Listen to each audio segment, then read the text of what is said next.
Hi everyone, this is Steve Black with Let's Talk Referrals and welcome back to the Let's Talk Referrals podcast. This is episode number 3, Toxic Trouble.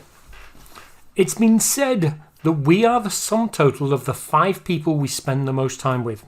In other words, we are influenced by the personal qualities and attitudes of those who are closest to us.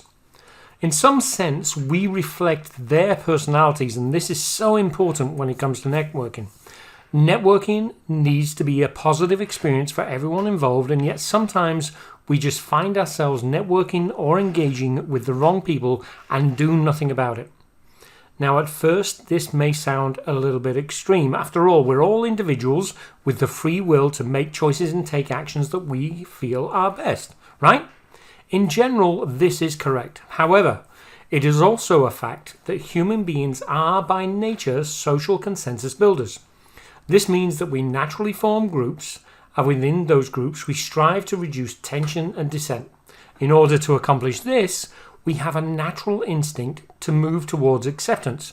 We want to be liked, so we tend to make choices based on whether those choices will be approved by the group we belong to. As a result, we can make a decision that feels individualized, as if we were exercising free will. However, in reality, that decision was, to some extent, collectivized, as if it were made to conform to behaviors that are acceptable to the group we identify with. And this has been termed groupthink. And depending on the group, it can be a problem. Think of a situation that involves mob mentality.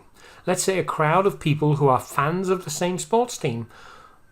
And all of these people, for one reason or other, identify themselves as supporters of that team. That means that they find common ground with other supporters of that team. On a personal level, it is likely that people closest to them are also the same team supporters. Now, let's say that a group of friends, all fans, attended a game where this team is playing. It is a critical game for the team in terms of standing, team rank, perhaps a championship is at stake. And during the game, a referee makes a call that causes the team to lose the game. In the stands, there is anger and disbelief. The group of friends share these emotions. Objects may be thrown on the field in protest. People who throw these objects are arrested by security, and this only makes the crowd angrier. Now, realize the crowd itself is a group comprised of thousands of smaller personal groups. Each smaller group is made up of people individually invested in the team. This means at some level, all the members of all the groups view the referee's call as a personal attack. The member of our group see their indignation and affront and reflected in the indignation and affront of the other members of their group. Furthermore, as they look around, they see and identify with the indignation and affront that they see occurring in other groups. This bonds those groups to them. A synergistic ripple of consensus runs through the crowd. Every individual sees their emotions reflected back at them 1,000-fold. If they were highly offended by the referee's call, they have justification for what they feel. Alternatively, if they were only slightly offended or even agreed with the referee's call, they will be inclined to express their opinion, or less inclined to express their opinion, because it conflicts with the opinion of their personal group, as well as the opinions of all the other groups around them. Now, as the crowd leaves the stadium, our group sees other fans committing acts of vandalism to private property. These fans are surrounded by other groups still who yell encouragement. Some people join in the vandalism themselves. Others who normally wouldn't support this kind of behaviour laugh and cheer, mainly because laughing and cheering violence has been made acceptable by the actions of the groups. In other words, normally antisocial behaviour has been made social because of the behaviour of the group. Even those who feel strongly repelled by the violence will do nothing to stop it. They will either pretend to go along with the crowd, feebly protesting against what's going on, which will instantly make them suspect to their group and to the group at large, or they will leave the scene. And groupthink of this type is responsible probably for every war, every act of genocide, and every lynching that has ever occurred.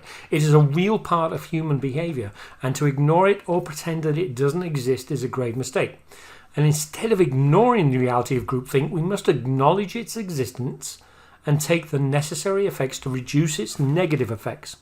And one of the ways we can do this is to avoid letting toxic personality types into our inner circle or friends or our networks.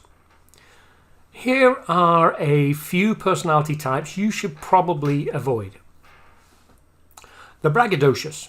Someone who is always boasting about their achievements is, to say the least, very annoying. However, their behavior is simply a mask to cover up a lack of self-esteem. Someone who is always showing off does so because they feel the need to overcompensate for a perceived character flaw. They try to cover up this flaw by diminishing everyone around them. You don't need to be diminished, and you certainly don't need this type of person around you. The ignoramus. Now, just be clear at the outset, what I'm talking about here is not a lack of intelligence that is out of somebody's control. What I'm talking about is intentional ignorance. We all make mistakes. However, there are some people who seem to make the same mistakes over and over. This is a conscious and self-destructive choice on their part. If they want to hurt themselves, fine. You don't deserve to be a part of that collateral damage. The bloodsucker. Okay, not literally. We've all been a little short of cash at one time or another. When this happened, we've all probably relied on the generosity of family or friends to keep us going until our finances improved. We've all also probably returned the favour when we were okay and a friend was experiencing money problems of their own. There's absolutely no problem with this behaviour unless it becomes chronic or completely one-sided. If you're acting as an unofficial bank for someone in your circle, then there's a problem. They're imposing on your good nature, and you need to stop the blood-sucking by kicking this money-taking parasite to the curb. And this applies equally to social capital as it does to money. One of the reasons networking works so well is the law of reciprocity. If I do something for you, you'll want to do something for me in return. In B&I, we call this giver's gain, which means if there's someone you network with that never makes a return on your investment in them, maybe you should find a new networking partner. The not me. Hey, we all love to kick back and chill at one time or another. Sometimes it just feels great to hang out, play games, watch a movie, and let the unproductive good times roll. However, life is all about moderation. In order to justify unproductiveness, you also have to spend time being productive. If you don't, chilling out just turns into laziness. So if there is someone in your circle who never seems to want to help or participate, you need to consider the ramifications of that relationship. If you don't, you may find yourself resenting them, which will definitely sour the relationship. The timid. Everybody has comfort zones, and that's a good thing. The comfort zones that we establish tend to keep us alive and in one piece. They're evolution's way of helping us not to become an example of Darwinism in action. However, there are times when we can get a little too comfortable in our comfort zones. Instead of protecting us, they restrict us and prevent us from experiencing things that can cause us to grow. So if you have someone in your group who is consistently afraid of trying new things, not because they are dangerous or foolhardy, but because they are different or the things are different, you may have a problem. That person's unfounded fears are essentially acting as an anchor on your ability to experience life and success. If this is the case, you need to ask yourself if being held down by an anchor is in your best interest. The Eeyore. We all know Winnie the Pooh's friend Eeyore. Eeyore is always depressed. Eeyore consistently sees every glass as half full. In fact, Eeyore would probably complain about it being the wrong type of glass as well. Eeyore continually predicts negative outcomes will result from positive actions. He is the pin in the balloon. He's the cloud over the sun. He's the ultimate drag on everyone else's good times and potential success. We all know someone who, to one extent or another, resembles Eeyore. Everyone can go negative once in a while. It happens. This isn't a problem unless it becomes a habit. When you allow negativity to colour everything you do, you're not only ruining your experience, but you're also ruining the experience of everyone you come in contact with. People who are like Eeyore probably don't even realize what they do is essentially destructive. Their behavior is so ingrained that they are unaware and that they leave a trail of little miseries in their wake everywhere they go. If you have an Eeyore in your circle, you should consider the cost of that relationship. Your positivity is too important to personal success to allow it to become a continual victim to someone else's habitual negativity.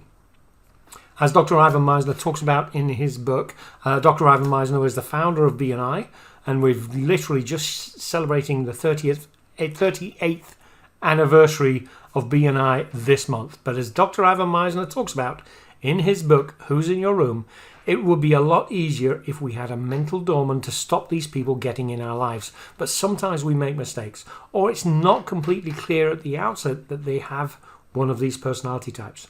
Sometimes it's family, and maybe we're not sure what we can do about it. If you can get these types of people out of your life, out of your network, the quicker you do it, the better you'll feel. In networking, we need to surround ourselves with positive and supportive people so we can all benefit from those strong, long-lasting relationships. Let me know your thoughts. This is Steve Black with Let's Talk Referrals. Thanks for listening.